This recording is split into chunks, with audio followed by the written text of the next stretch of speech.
చంద్రబాబు నాయుడు తన స్వలాభం కోసం పవిత్రమైన తిరుపతి లడ్డు మీద నింద వేసి ఈరోజు శ్రీవారి భక్తులందరి మనోభిప్రాయాల్ని దెబ్బతీశాడు. సో మళ్లీ ఆ భక్తుల మనోభిప్రాయాల్ని పునరుద్దరించాలని, దానికి సుప్రీంకోర్టు కలుగజేసుకుని ఇది విచారించి నిజానిజాలు తెలపాలని మొదటి నుంచి మేము కోరుకుంటూనే ఉన్నాం. ఈరోజు సుప్రీంకోర్టు ఈ కేసుని స్వీకరించడం జరిగింది.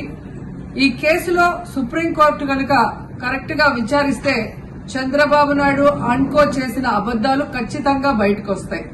ఎందుకంటే మీరే చూశారు, చంద్రబాబు నాయుడు లాంటి వాళ్ళు ఒక సీఎం స్థాయిలో ఉండి తప్పు జరిగిందా లేదా అని విచారణ చేయకుండా, ఎటువంటి సాక్ష్యాధారాలు లేకుండా కేవలం జగన్మోహన్ రెడ్డి గారిని టార్గెట్ చేయాలి, ఆయన మీద నింద వేయాలి, ఆయన్ని హిందువులకి దూరం చేయాలన్న ఒక దురుద్దేశంతోనే ఈ యొక్క కామెంట్ చేశాడు అనేది స్పష్టం కాబోతుంది. ఎందుకంటే ఈరోజు సుప్రీంకోర్టు ఈ కేసు తీసుకునేంత వరకు, ఆ డేట్ అనౌన్స్ చేసేంత వరకు సిట్ వేయనే లేదు.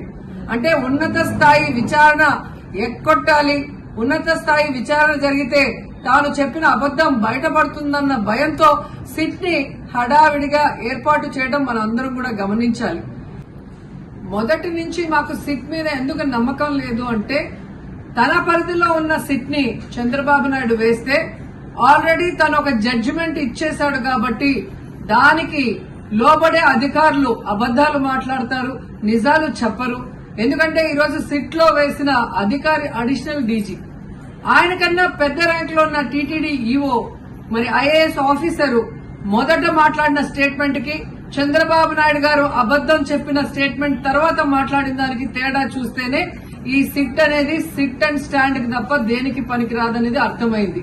అందుకే మేము మొదటి నుంచి అడిగాము, సుప్రీంకోర్టులో విచారణ జరగాలి, సిబిఐకి డైరెక్షన్ ఇచ్చి విచారిస్తే ఖచ్చితంగా మత కల్లోలాలు సృష్టించాలనుకున్న చంద్రబాబు నాయుడు అన్కో అందరికీ కూడా బుద్ధి చెప్పే అవకాశం దొరుకుతుందని.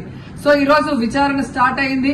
దీన్ని సిబిఐకి అప్పచెప్పి సిట్టింగ్ జడ్జి పర్యవేక్షణలో విచారణ జరిగితే ఖచ్చితంగా హిందువుల మనోభిప్రాయాల్ని గౌరవించిన వాళ్ళమవుతాం, పునరుద్దరించిన వాళ్ళమవుతాం. లేకపోతే చంద్రబాబు నాయుడు వేసిన ఈ నింద పవిత్రమైన లడ్డూని తినాలా వద్దా, దీంట్లో కలిసిందా లేదా అన్న అనుమానంతోనే భక్తులందరూ కూడా ఈరోజు లడ్డూ తినకుండా వెళ్లిపోతుంటే ఒక తిరుపతి అమ్మాయిగా చాలా బాధేస్తుంది. ఈ రోజే అలగర్ కోయిల్ మదురై దగ్గర దక్షిణ తిరుమల చాలా పవిత్రమైన టెంపుల్, ఇక్కడ భగవంతుడిని కోరుకున్నాను. ఖచ్చితంగా సుప్రీంకోర్టు ఇన్వాల్వ్ అయి ఈ కేసుని విచారించాలి. తప్పు చేసిన వాళ్ళని, అలాగే అంటే తప్పుడు స్టేట్మెంట్ ఇచ్చిన వాళ్ళందరూ ఎంత పెద్ద పొజిషన్ లో ఉన్నా కూడా వాళ్ళని శిక్షించాలి అని భగవంతుడిని కోరుకున్నాను, సుప్రీంకోర్టుని కోరుకుంటున్నాను.